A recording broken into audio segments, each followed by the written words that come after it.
Well, let's get started because I know that we want to get done on time, and I want to make sure that we have a chance to go through all of uh, the talking points for today. So first, I'll get started. My name is Terry Watson. For those who don't know, I am the founder of Strategies for Justice, and I'm also the author of Welcome to the Sick Mind of the Same Person, Deconstructing Racism and White Supremacy. And I was planning this conversation for about a year, and I was like, you know what?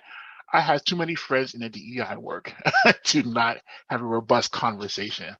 So again, with SFJ being so focused on law enforcement and policing, I thought it would be appropriate to start with at least two individuals who are currently doing this work and really have this robust conversation. Um, if you see me looking down, I am also looking at folks who are having technology problems in logging in, and I'm sort of triaging that at the same time. But hopefully everyone got the link to this, and we can get going. So now I want to introduce my two co-presenters as well. So first, Iris, who is the director of DEI for Penn State Police and Public Safety. Those who are part of SFJ know Iris is no stranger to us as well. So Iris, if you have any words before we get going, I'll give you a chance to chime in. Yeah, I'd just say I'm excited to be here. The thing I want to stress through all of this is that I am responsible for 22 campuses. So Penn State, if you're not affiliated with the university, I'm responsible for 22 Penn State campuses with our law enforcement. So not just University Park, but all 22. But I'm glad to be here. Excellent. And I call it my new friend. We met about a couple of months ago. We were at a conference together, and it's a small world. I was like, hey, do you happen to know Iris? Because they had the same position in the same state, and of course they did know each other. So my Leslie Moran, who is the Chief Executive Officer, did I get that right? The Chief Diversity, Equity, and Inclusion Officer for the Philadelphia Police Department. Thank you. I am horrible with titles. So any words, Leslie, before we get diving into this conversation? No, I'm just looking forward to getting started. This is, as you all know, I think the only thing that I always tell people and my takeaway from this work is that this is slow, methodical, thoughtful work. This is slow work. And it has to be thoughtful and intentional in order to be effective. So I just want us to all, of those of us who work in this space, a word of encouragement, when it seems like you're running into brick walls, that this is slow work. This is slow work, but it is good work. It's just trying to change the Titanic. The direction of the Titanic is not like trying to just, do a backflip at the end of the pool. It takes time. Indeed. So the way I'm going to do this is I'm going to show on my screen the questions that we want to address in this presentation. And at the same time, if you registered like by 8:30 this morning, probably, and submitted a question, I have included those questions. If you register after that and ask questions, more likely they won't be there. So if you do have questions, feel free to put it in the chat box. Probably halfway through, I will release the unmute buttons for anyone who wants to talk as well. But before we do that, I want to make sure we get through our actual learning objectives. So the first thing that I am going to mention here is we had really who's here today with us. So if you could look at my screen real quick, and I can even spotlight myself for a minute or two so you can all see this. There we go.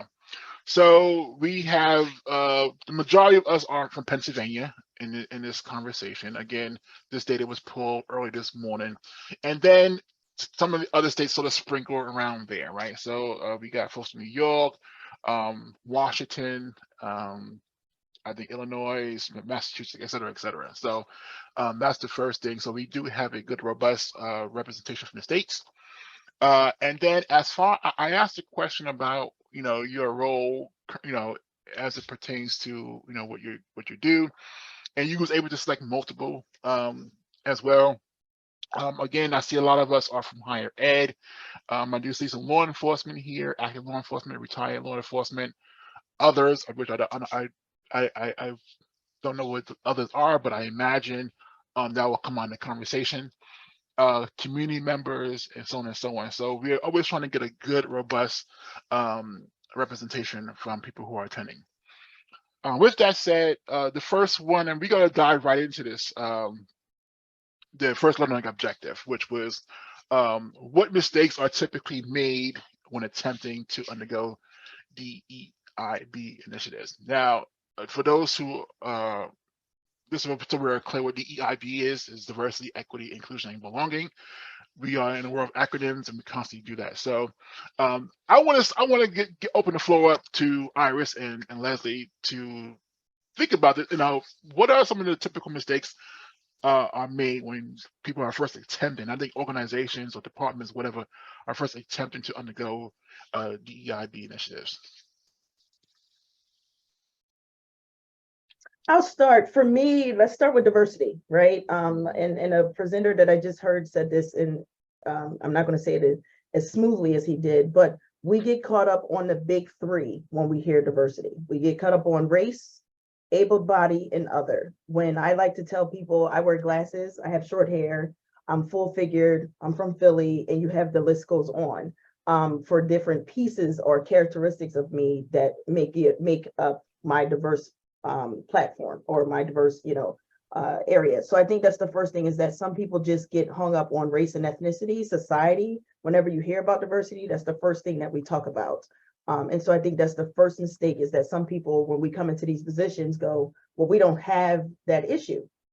Like, we don't have it. And I'm like, no, let's dig into this. So I think that's the first one. The other one is equity, and understanding the difference between equity and equality is the other one. So when we define it, now there's various definitions out there for all of these words, but that's the big mistake, is that people don't really research what they are. And then obviously you can't have inclusion and belonging. So the last thing I'll say is you can't have any of those pieces solely by themselves, because they kind of partner and work overlapping. You can't have one without the other. So that's the first thing that I've noticed as a mistake, and I'll stop there.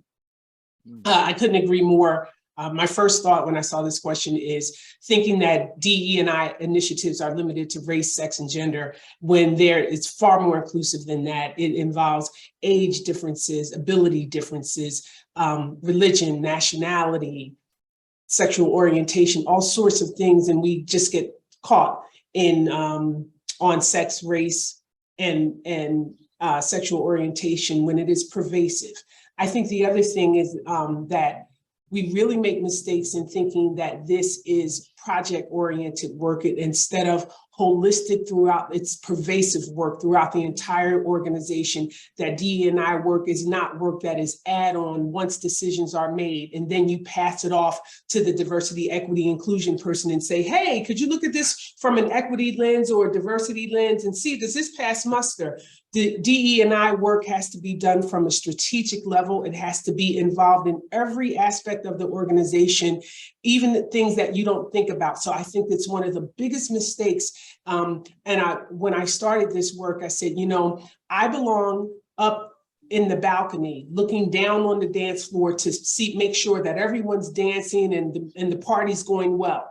What can happen in DE&I work is that you find yourself in the whack-a-mole on the dance floor trying to stop bad dance partners from engaging with each other. And you'll never get to an effective DE&I strategy if you're always on the dance floor talking to the DJ, play this music. Hey, those people over there in the corner are fighting. This girl is never getting asked to dance. I should be before the party starts. Where's the party happening? How many people are we inviting to the party? And you can really end up very, very quickly in a whack-a-mole position instead of a strategic position, a project focus versus a strategic focus. And I think that's one of the biggest mistakes that we can make. And I think the other thing is that and I'll just put it out there, very often organizations who undergo DEI initiatives don't understand what it means. And it ends up being nothing more than check the box or window dressing, because it's the thing to do. Everybody has a DE&I person, or they think they have a DE&I person, but have not sufficiently thought about what that means for the organization. And I'll stop there. That was probably the most beautiful analogy I've ever heard. If you haven't seen my eyes or my reaction, but the dance floor, I think you're right on point. You know, and I'll speak from my perspective. So again, doing this work from with law enforcement, but also from the disability and as well. One of the things, and especially in the disability arena, is that most organizations will see their goals. Their goals is usually the floor, right? So where I look at, for example, when I go into an organization and I'm working with them, I see that they have these goals, and it's usually like, this is what we want to reach. And to me, I'm thinking this should be the floor, not the ceiling.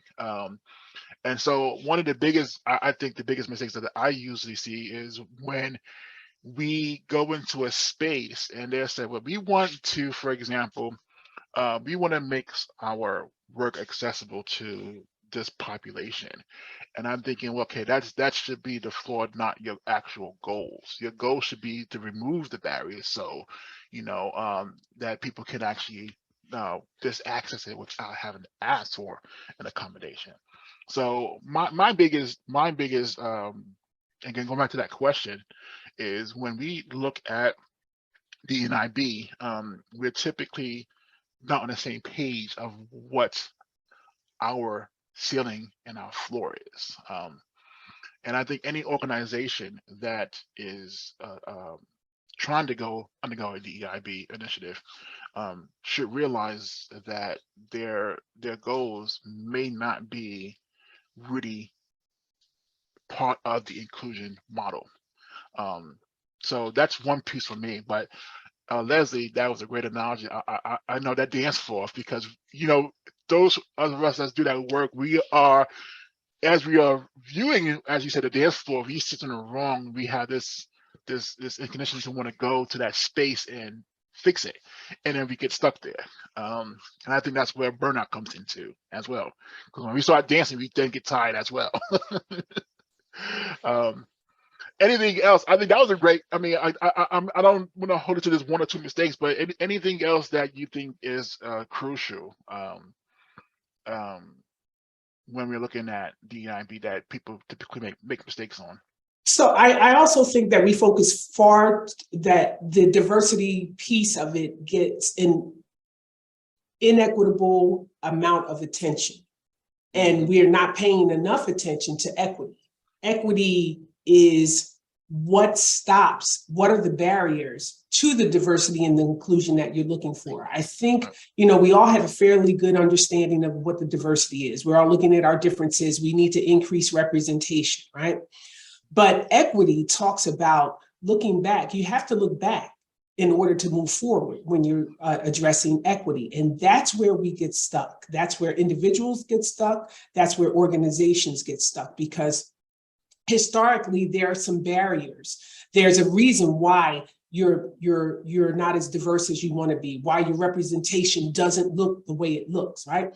And if you only stand in today and look forward and say, okay, we want to increase our representation, we're increasing our diversity efforts, we're not examining all of the practices, the policies, and the culture that led to the lack of representation in the first place. Diverse representation in the first place. And it becomes really uncomfortable. Sometimes it's expensive, sometimes it's time consuming, but your most challenging areas are looking backwards and finding out what created the inequities that presently exist, and then dismantling them so we can move forward. I think we spend a lot of time looking at numbers. We're increasing our number of LGBTQIA people. We're increasing our number of differently able people and atypical people. We are increasing X percentage of demographics. But unless you look at the reason that the inequities exist in the first place, how are you going to retain those people? Because there's a reason that they're not in, that they didn't come in, and there's a reason they don't stay. And unless you address those barriers, you're likely going to simply have a revolving door chasing numbers and never creating a truly inclusive environment that you want. I think we get stuck there a lot too. And especially when you have to show something or prove something, and people are asking for numbers. But numbers do not explain everything. And sometimes it purposefully leaves out certain details. Iris, did you have anything you want to chime in with that one?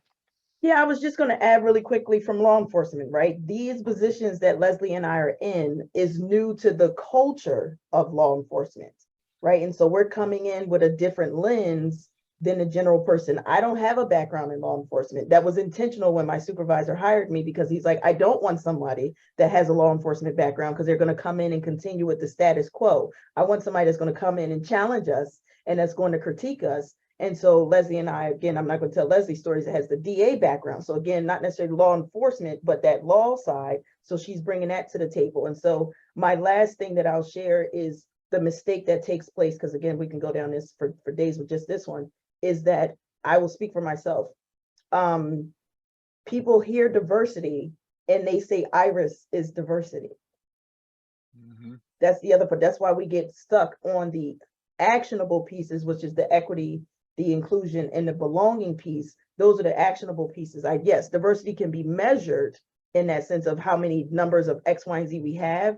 But when it comes down to it, policies, procedures, best practices, and what we do, that's the legwork.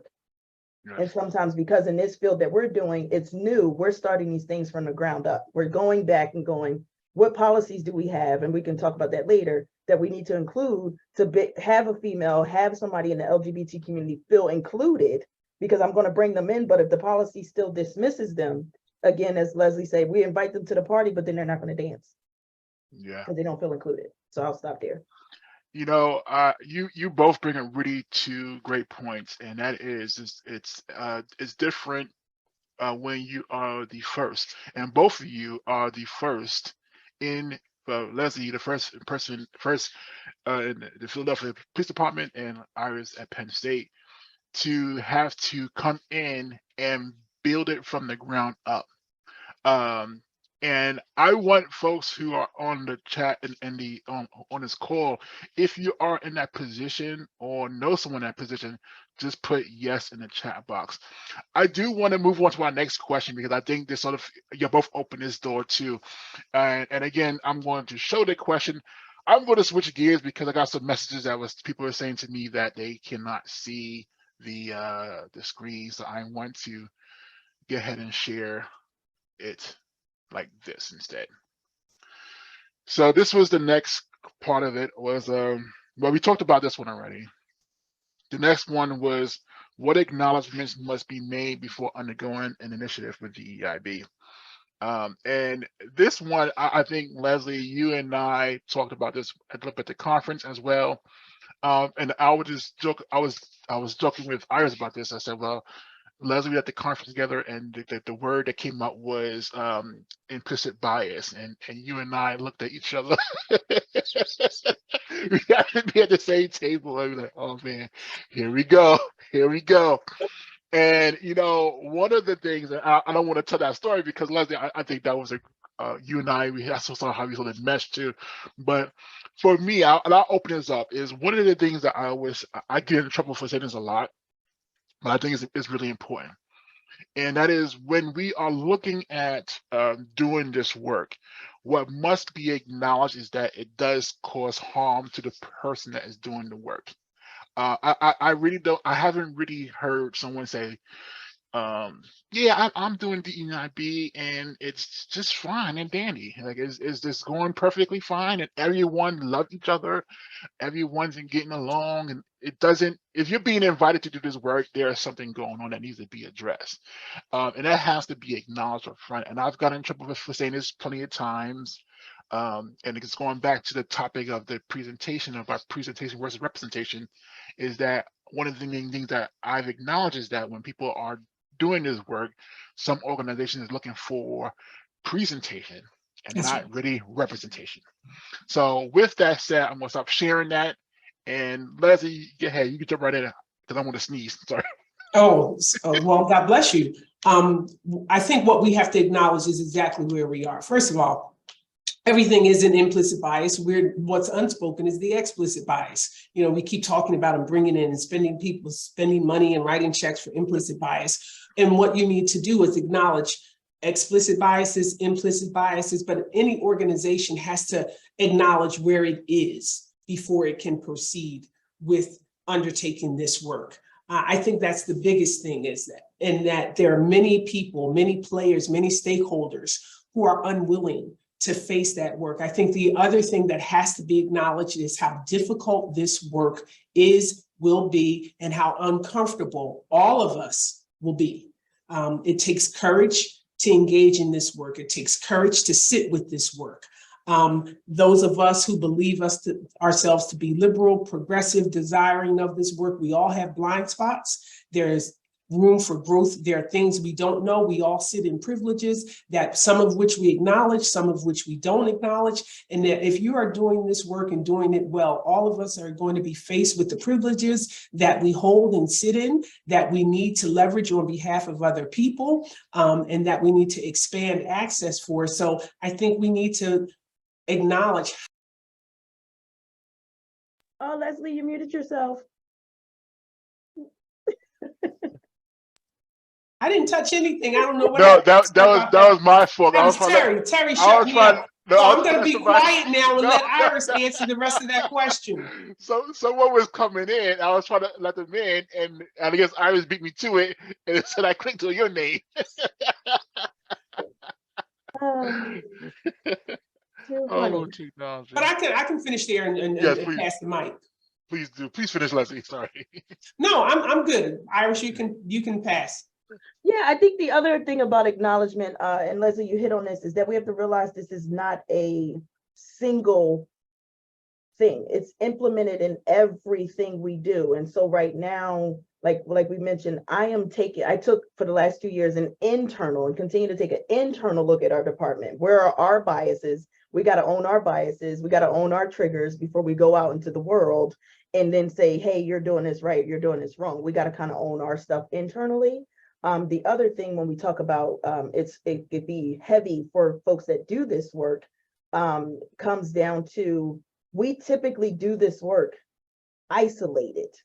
Like, I'm a one-person show, meaning leading it, but I have a team that's working in the different areas that I'm doing. And I'm assuming Leslie obviously has the same thing. It's her, but she's leading it, because again, that's what our sole responsibility is in our roles. We're not officers, we're not out dealing with those crises, so we can focus on these things. But on the other side, we carry this weight on our shoulder to move our departments forward. And I know we're talking about law enforcement, but just in general, anybody in DE&I space is typically doing this work by themselves.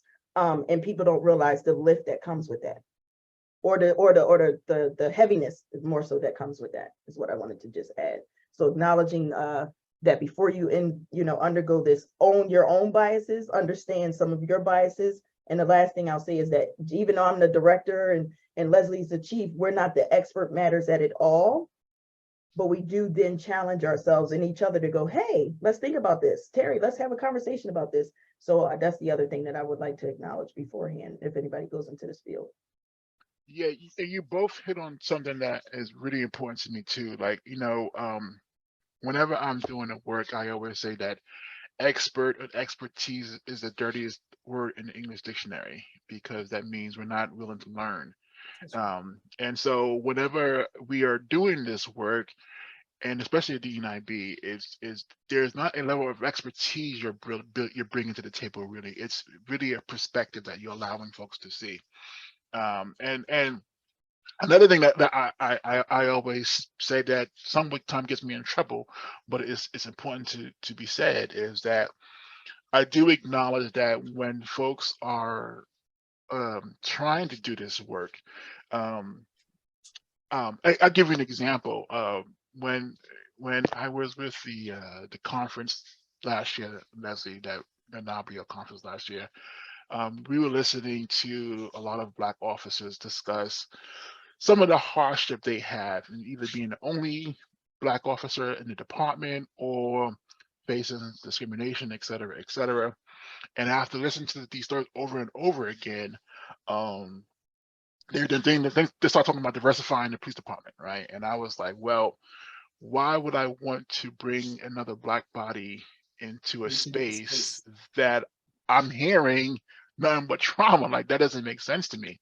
And I said, and I even put this in my book, I said, I don't want um, to continue to bring in Black bodies to traumatize them, because a couple things will happen. One, they're going to come into the department and they're going to either become part of that culture that they despise so much, or they're going to be so stressed out that they're going to start having either mental health issues or what have you not. So to me, I think the part that really plays a part in that acknowledgement is that for departments or for institutions, and again, we're talking about policing, but this really goes to any institution. I know that folks who are RSVP, who is on this call, they're working in academia, they're working in the K through 12, et cetera, et cetera. I think the one important piece is that the individual that's doing this work, it comes with a big burden, like Iris was saying, and you were saying too, Leslie. Yeah. Before I'm looking at the time, and again, we only have an hour. I know this is a big conversation that we're squeezing in 60 minutes. So I will go into the next question. And we did talk about the things that you have to acknowledge, but I wanted to just round us off by addressing the unintended consequences. So for those who remember from the program, the third objective is what are the unintended consequences of not being able to summarize the acknowledgments mentioned previously. And we just talked about quite a bit of it. So I'll start with you, Leslie, because I accidentally muted you. Now I feel bad, but but thinking about this, thinking about what we just discussed, what do you see as some of the unintended consequences that that will happen if we are not able to acknowledge what we just discussed? I think that it's very easy, again, to go back to my initial analogy of ending up in project work, of ending up thinking that DEI, of limiting unintentionally DE&I work to things like making a heritage calendar, making sure that we're acknowledging, different identities by month, making sure that we're only focusing on diversity and representation in numbers. And it becomes a very project-based, very limited in scope work that does not end up changing the culture of institutions. I think that's the unintended consequences, is that you do not end up, you enter this work, organizations enter this work allegedly under the presumption of changing their culture and improving and making, with big heart and minds, intentions of being better, kinder, making a kinder and better world, right? Individuals enter this work with usually a history of marginalization or an allyship to marginalization, recognizing that we need to move this work forward individually, institutionally, and societally. So we all enter this work in different spaces, right? If we do not make those prior acknowledgments, we end up doing project-based work that does not change the very thing we thought we were intending to change. We end up making slight improvements. It's like having a deteriorating building and saying, we've got this great cafeteria in here now. The building is still deteriorating. We made a better space, for sure, that people can benefit from, for sure, but it does not change the environment that we work in. Right. Agreed. Iris, how about you? I'll say ditto to all of that. The only thing I'll add is with this, and again, I'm going to focus on the I and the E and the B, is that works best when you build relationships. So when you don't build relationships with your team and help them understand. So again, that's why I emphasize 22 campuses. I can't meet all 240 of my staff, sworn and civilian, all at once. And so I'm making those one-on-ones so that they get to know who I am, I get to know who they are, and that takes time. So again, going back to what Leslie said, and we said earlier, I can't come in here and say, oh, tomorrow, all 240 of us, we're going to get along, because we all come from different walks of life. And so where do I meet them at, and where do they meet me at? And then I also explain that, just like I tell everybody, a new hire that comes in, just because I'm in this role, this is a give and take relationship. And so if I don't start it off that way, then we have missed the mark. Because then people think it's an Irish show, or again, if I put on training or I put on some of these projects, then it's like, oh, we're just doing it for a checkbox.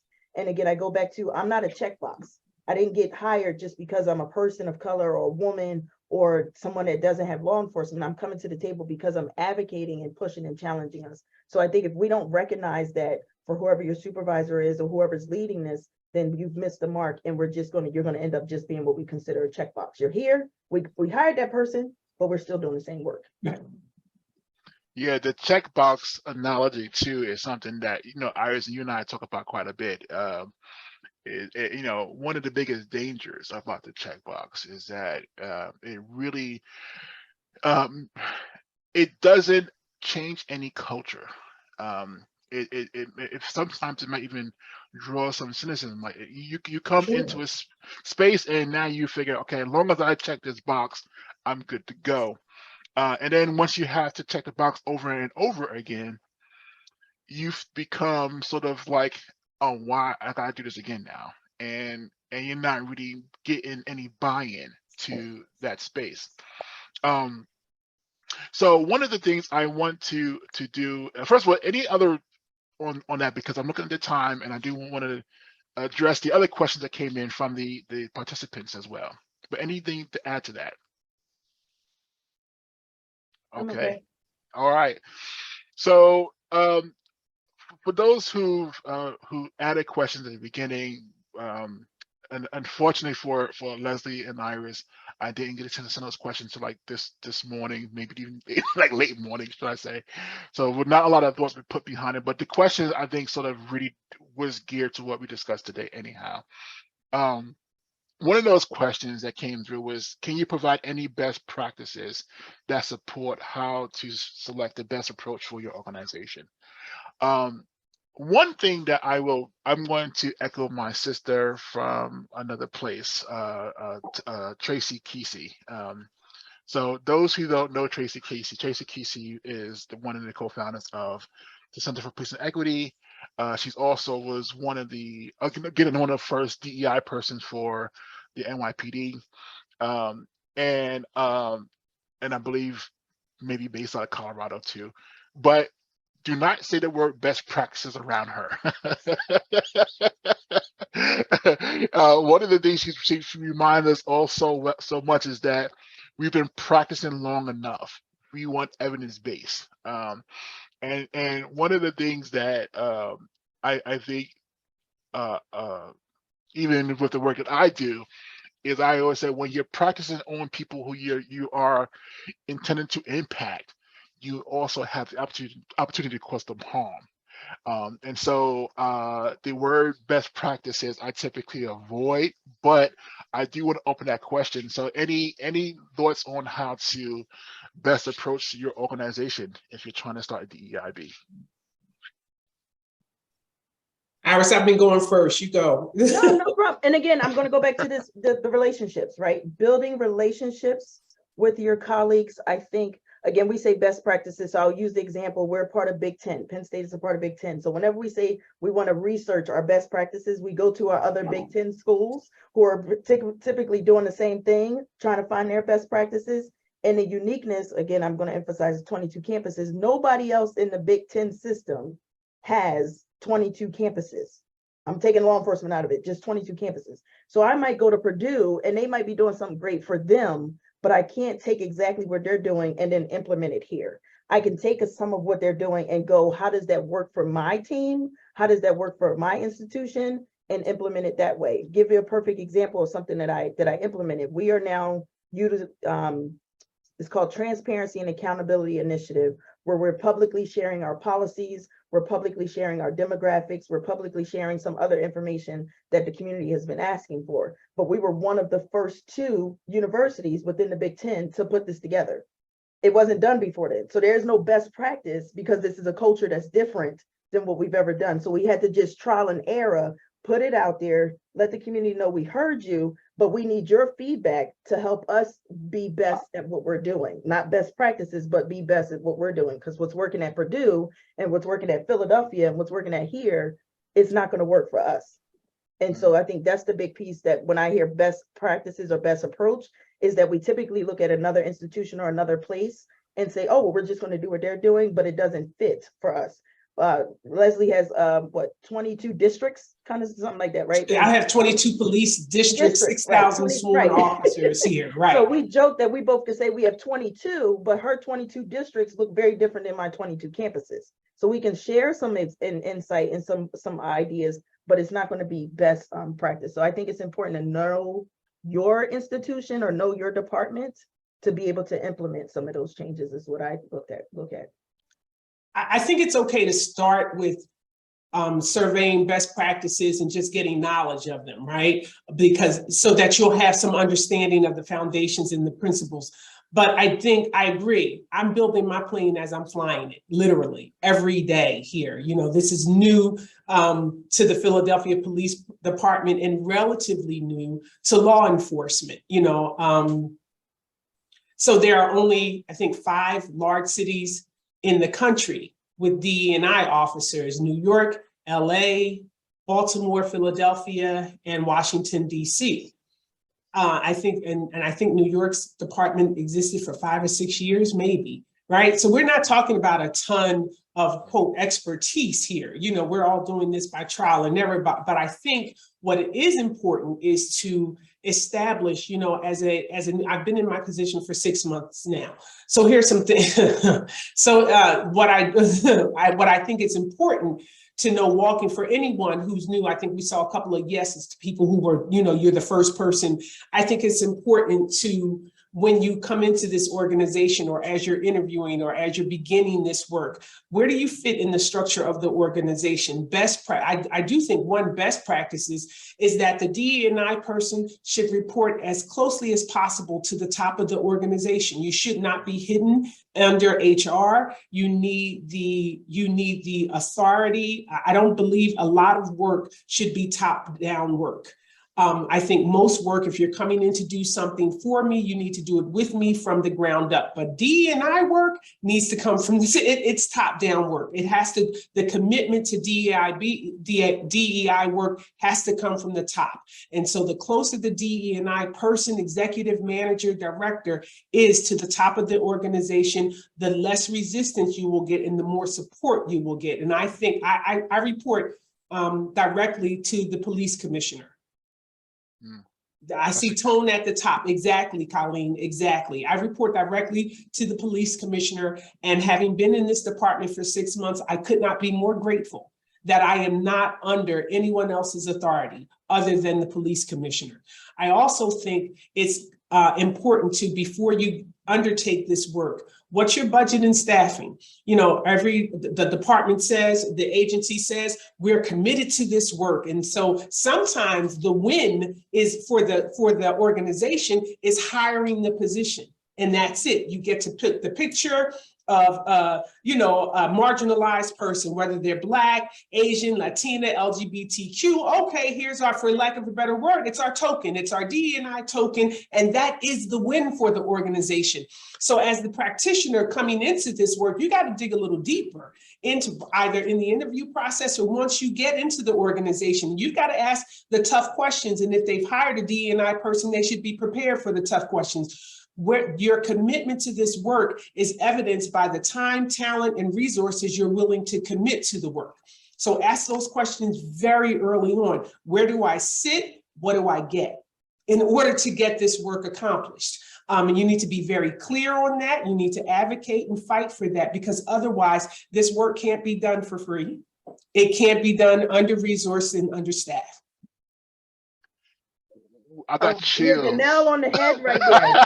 Hit the nail on the head right there. Yes. You know what? I have nothing to really add to that. I think, Leslie, you actually not answered that question. Well, also the question now I will ask following that one, which is how do you address that? The one thing I will add to this conversation though is don't be afraid to do some pre-work, right? And so, before you bring someone on, and we already said this a couple of times, like it's so important to understand your current culture. And if there are many ways to do that, you can bring folks in to do an organization diagnostics to say, hey, what is my organization like? What are we missing? What are some of the gripes that you might get? what is some of the pushback that's going to exist? And so when you bring a DEI practitioner in, they know exactly what they're getting into.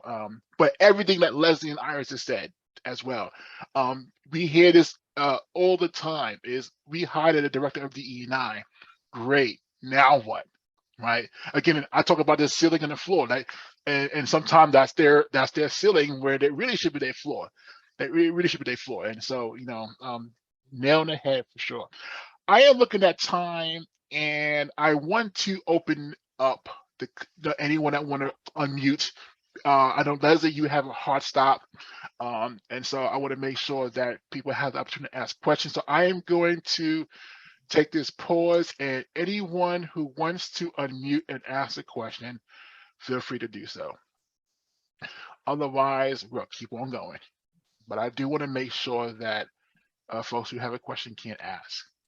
So if you want to raise your hand or just unmute, go for it. Otherwise, I will propose the other question that's on here.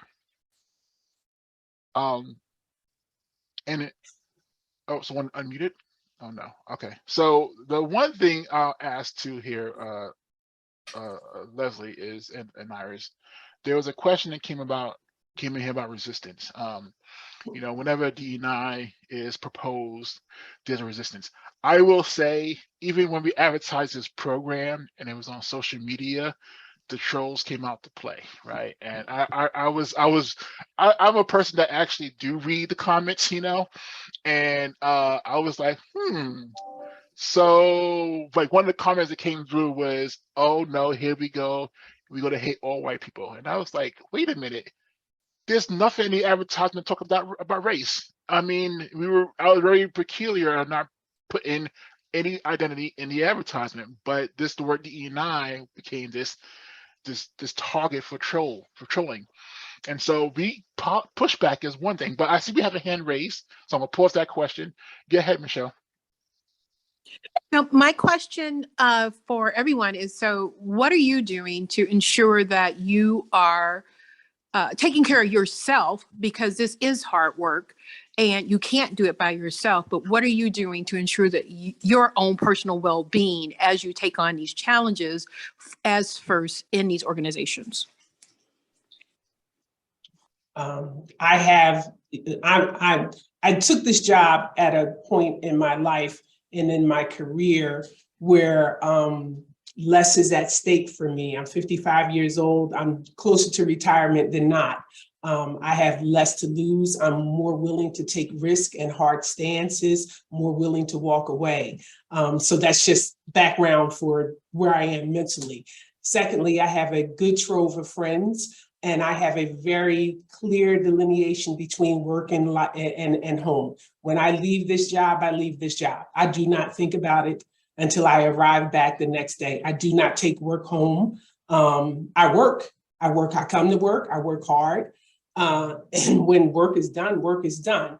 I have sounding boards here, and there are moments where the expletives are flowing like a second language. But when it's done, I make sure that I have sounding boards I have safe spaces to do this, and I speak with my colleagues and my personal friends. But honestly, for me, I've developed my career. I'm comfortable with who I am. And when I say I leave work at work, I leave work at work. Mm-hmm. Yeah, the sounding boarding is so important. Iris and I know you. There's been plenty of times like let's go to this coffee real quick, because it's something that needs to happen. You need to have someone or some people around you who's going to listen to what you have to say, but also maybe do some fun things, because like Leslie said, you get stuck in it. It's hard to claw your way out. So Iris, you unmuted it too. So go ahead. Yeah, no. And then I saw Colleen's hand up. So mine is, I'm going to go back to two things. So my background, I have 2 degrees in counseling. So I'm an advocate for counseling. So I've had a therapist for years. And this therapist is not affiliated with the university. The therapist is not my friend. I mean, I consider him my friend now because he's known me for all these years. But I definitely go to them when I'm having rough times. And it all started, so previous to taking this position, I worked in residence life student affairs. I worked alongside our police. So still a lot of the crisis mode and things they saw and triggers for me, I had to recognize what those were and when they come up, how to address them. So that was way before I took the position. The other thing that took place before I actually took the position is during my interview, I said, this is how I need my support from my supervisor, like Leslie said, because I'm right next to our AVP. This is what it looks like for me to for you to show up for me with what support looks like. And so if I can give shortly, I started March 2020. We had COVID. I started March 2020. We had George Floyd, Breonna Taylor, and the list goes on. Okay. So I had to take a step back. And I had to take a step back for a couple reasons. I took on a position, and some friends that I thought were friends, they're now associates or distance, now call me a cop or the popo. And so I've lost that support. So that's one piece. On the other part, now I'm in a position and I haven't even met my team. So again, I'm talking about relationship because we're in COVID.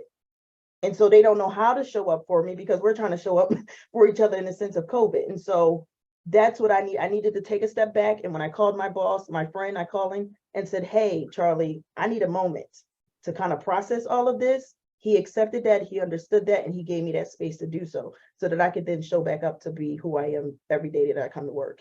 And then from there, for me, this is like a fun workplace to be and not a workplace to be. So when I come to work, I enjoy coming to work. I enjoy having comfortable and uncomfortable conversations with my colleagues because we've kind of started that space to do that. So way before I even got into this, I used that, my personal therapy, counseling. So if anybody needs it, I'm putting it out there, advocate. And then also whoever you're going to be supervised by, let them know what support looks like for you and how they can show up for you. And that's what kind of gets me through the work that I do. So when things happen, I could step away and it's not me being a sign of weakness. It's not, and that's that I'm not Leslie's age, but it puts me in a space that I'm in a place where I'm like, my mental stability is all I have. I got to be my best advocate for myself. And Terry knows this because we just recently went through this. And I said, Terry, I want to show up, but I'm not going to show up as the best me. So I have to step back. And so that would be advice I would give to anybody in this position. 100. Colleen, you have your hand raised. Hey there. I'm coming here, and there are a couple of my colleagues here as well. On behalf of an organization, we're undertaking a DEIB initiative for the first time. It's a largely white organization. Our DEI group is largely white. I feel uncomfortable about that, but it's a volunteer organization, and we're working with the people that we have. And so I'm not sure exactly what my question is, except to say that I feel like our diversity effort should be more diverse, but I don't know how we can address that with the limited resources that we have as a volunteer organization. There's that. So you don't have financial resources or many financial resources to engage more. How large is the organization, may I ask? Sure. It's a community arts group. We have a paid membership of anywhere from, like, depending on the year, 75 to 125 people. Okay. And then we have a volunteer board, and then we have a few paid staff. So I think it's important to, first of all, you know, do what you can, right?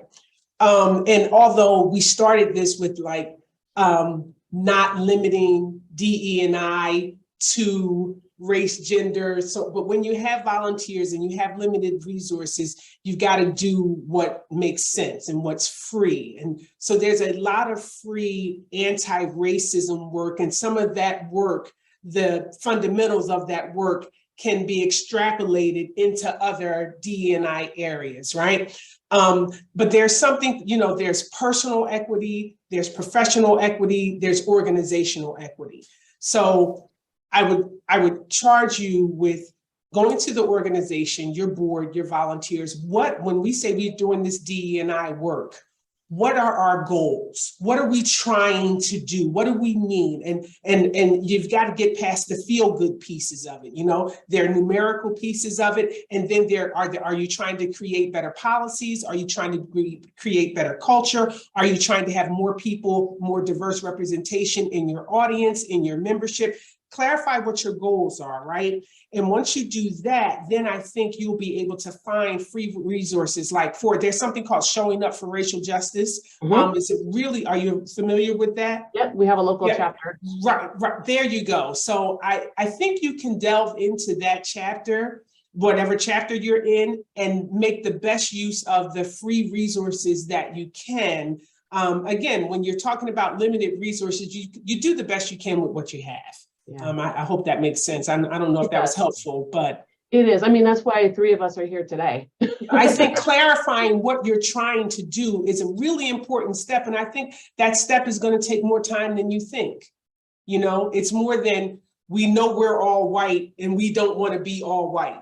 You know, what does that mean? Right, Write it down for yourself. And what does it look like? What's your vision? You can write a vision out. How do you get there? What's the vision? What's the vision? Why are you trying to get there? What's the mission? And then you'll be able to develop some goals that lead you to a process of developing what you can with limited resources. Thank you. Yeah, I didn't mean to oversimplify the situation, but that's kind of no, I get it. But Colleen, you bring up a good point, right? Going back to the beginning when we talked about when you hear the word diversity, equity, and inclusion, as Leslie said, what does that mean to your organization? And again, if you want to have more racial diversity within your department, if you hire someone, like we talk about the barriers, they can come in, right? But do they feel welcomed? Are they going to feel engaged? Or are they going to end up being a token person? Like, oh, now we have a Latina, right, or Latinx person here, so we're going to ask that person all the Latinx questions, right? They can't speak for everybody, but they're bringing a different perspective. And what I try to tell my department and folks is, when we say diversity, my first thing is, and I'm going to use you and I, Colleen, for example, you wear glasses and I wear glasses, right? But the difference is my glasses are for fashion. That's a different perspective of when we sit and talk about glasses usage. You need them probably more for seeing purposes, right? I need them more because I don't need a headache when I'm done all of these video calls at the end of the day. So we have a different need. And I think that's where we have lost when we talk about diversity, equity, inclusion, what that means and how you show up. And so if we want more racial diversity, then say that. And there's nothing wrong with saying that. If you want more, gender diversity or sexual orientation diversity, that's fine. Then define that. Don't say I want more diversity, which is why I use the example, and hire Iris, because now I'm diversity, right? But I'm bringing diverse perspective because of my experiences, because of my identities on the surface, and my individual invisible identities as well, right? So I tell people I'm an insomniac. So I'm going to work best at 2 o'clock in the morning, not 8 o'clock in the morning, right? And so you have a team of individuals. Granted, they might be all from a racial diversity standpoint, all white, but y'all all bring something different to the table, right? And so you got to recognize that. But if you're going to bring these other areas of diversity to, or ideas or characteristics, make sure you understand and you own, we're looking for more racial diversity, or we're looking for more whatever X is that you're looking for. That's okay. But when you bring it, also prepare them for being involved in the, in the conversation. Does that make sense? So I think between Leslie and I don't know, thank you. If you want to add anything else, but great. I don't. I think that was a really great way to put it. I didn't want to give Leslie a chance because Leslie has a hard stop, and I want to give Leslie any final words before she goes. So Leslie, the floor is yours. No, I just wanted to say thank you, everyone. I didn't want to just disappear. I do have to be in a meeting in 2 minutes. So I wanted to thank you all for your time and attention and encourage you all. This is difficult work. I'm happy to be amongst you, those of us doing this work. This is courageous work, and I'm just privileged to be with all of you. I hope we can be resources to one another. I put my email in the chat. If anyone wants to contact me, I'll be happy to discuss anything with you at a future time, but I do have to depart now, and thank you again. Thank you, Leslie. So before we wrap up, because we are close to being at time, I wanted to ask folks to please complete an evaluation. The link to the evaluation I put in the chat box, but I can definitely put it in there again. It gives us a chance to realize, to see is what we're doing, what we're trying to set out to do, and make sure we meet everyone's goals. But Iris, I want to give you all some final words too. So Iris, the floor is yours. Sure. I live by this motto. I want to give back the knowledge that I received to those in need. The other one is teamwork makes the dream work. And as you've seen jokingly, you've seen me, Terry, and Leslie, we're in different locations, but we come together and we support each other. And so for anybody that's on this call that's in the D&I realm, you have a support system here for you. For those in the call that are not in the D&I realm, I'm challenging you to be allies and supporters and advocates for the folks that are in these roles. And so again, I'm just going to use Colleen, for example. If that's really what you want to do and you want to pick my brain, I'll put myself out there to say, hey, what are some things that you've done? We might not work in the same line of work, but my background is in higher education, counseling background, and now I'm working in law enforcement. So we all bring different perspectives to the table. But I just want to leave what you're not by yourself, even though you might feel like that at times. And it's okay to step away when you need to, because our mental stability is number one. And so my biggest thing is wellness and taking care of yourselves. Thank you, Terry. Yeah. So, and for me, I will I will add to this too, because I know that there is a lot of questions about DEIB. How do we get started? And I want to echo what Iris and Leslie said too. I'm also available. I'm always happy to chat with folks about, especially when they're trying to brainstorm where do we go next. So please do also look out for other workshops like this one. We have other workshops scheduled. Some of it is going into that conversation as well. We try to provide as many free ones as possible, but depending on who is speaking, sometimes depending on if we got to pay them. So therefore, that's when we typically have to charge. But the one thing I want to mention that is, if you have any ideas about specific ideas of workshops you want to see, feel free to email SFJ programs@sfj.com. No, sorry, programs@strategyjustice.com. Can't even get things. I can't get my words right today. It's sad. But thank you all for your time. My contact information, if you want to reach out to me, you can always reach out to SFJ. They'll get to me as well. But I'll put the SFJ email in the chat box as well. Anybody have any questions before we log off?